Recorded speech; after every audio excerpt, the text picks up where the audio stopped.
Alright, welcome to Preliminary Understanding, Session 2. This is Worldview and Knowledge.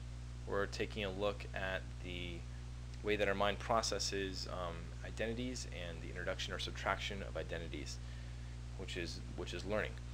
So, if we have a guy here in absolute space, how tall is he? That is, if there is nothing there to compare him to, how tall is he? We don't know. Let's add a styrofoam cup. It's not drawn to scale, but let's say a styrofoam cup here. How tall is our guy? Well, now we can say he is maybe 20 times the size of a styrofoam cup. 20 times. How tall is the cup? We can say he's 1/20th the size of a styrofoam cup. Alright. This is because all identities in a system are relative. That's right. We've got all our identities here relative. So that means this guy's relative identity of being 20 times the size of a cup, or let's say is he the densest thing? Yes. He's denser than a styrofoam cup. Is he the widest thing in this system, in the universe? Yes, he is. He's the biggest thing. That's his identity, you know, he's the big thing. The cup is the small thing. If that's his identity, he's the biggest thing in the universe. And all of a sudden, we add a Buick into the universe. Boom. What just happened to his identity? This man, who was the big thing in the universe, just got a new identity. He is now, well, he's probably 1/20th the size of this Buick. So his new identity would be 1/20th the size of the Buick, and the Buick would be 20 times the man and 400 times the cup. So he's 20 times the man and he's 400 times the cup. Is the Buick's identity in this system. And the cup would be 1/400th the size of the Buick. So they each developed new identities, which changed all the identities in this system.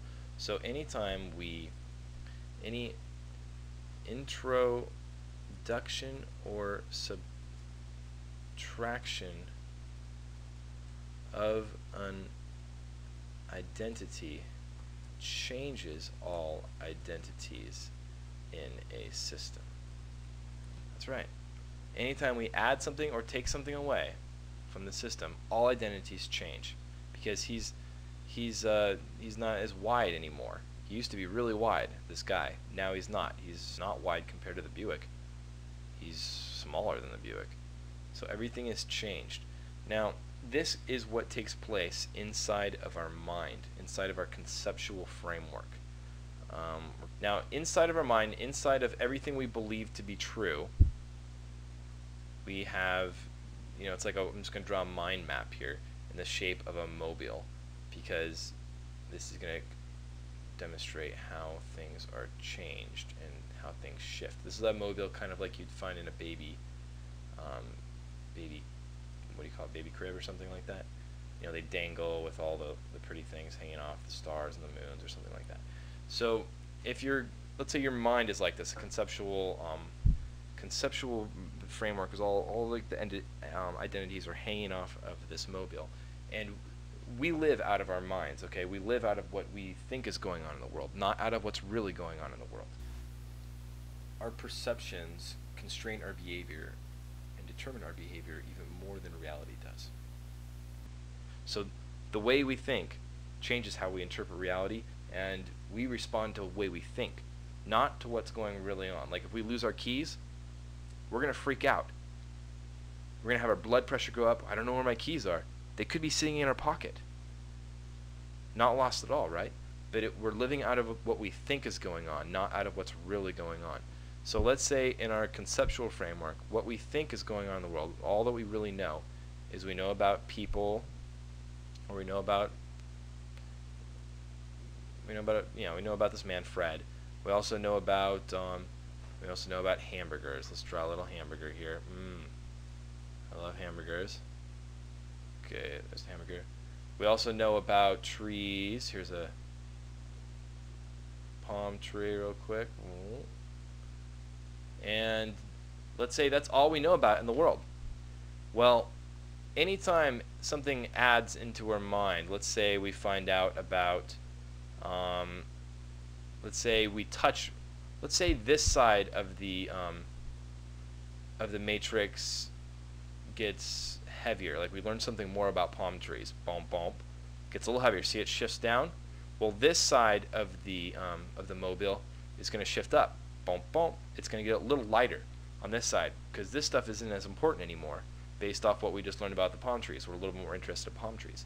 Well, let's say something big happens in our worldview. Let's say we learn about a major identity comes introduced into our worldview, and it's right here. It's huge. This thing is so big it overshadows this tree.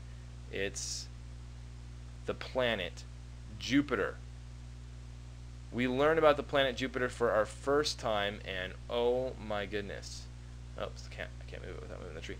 So Jupiter is huge. It's so big it causes all these other identities to be renamed. Now this hamburger is microscopic hamburger. This guy is no longer very big. Trees are no longer very big. Jupiter is huge.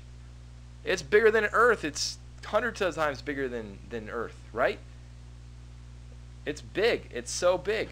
And everything else is tiny compared to it now. It's changed our whole idea of the universe, of understanding of everything.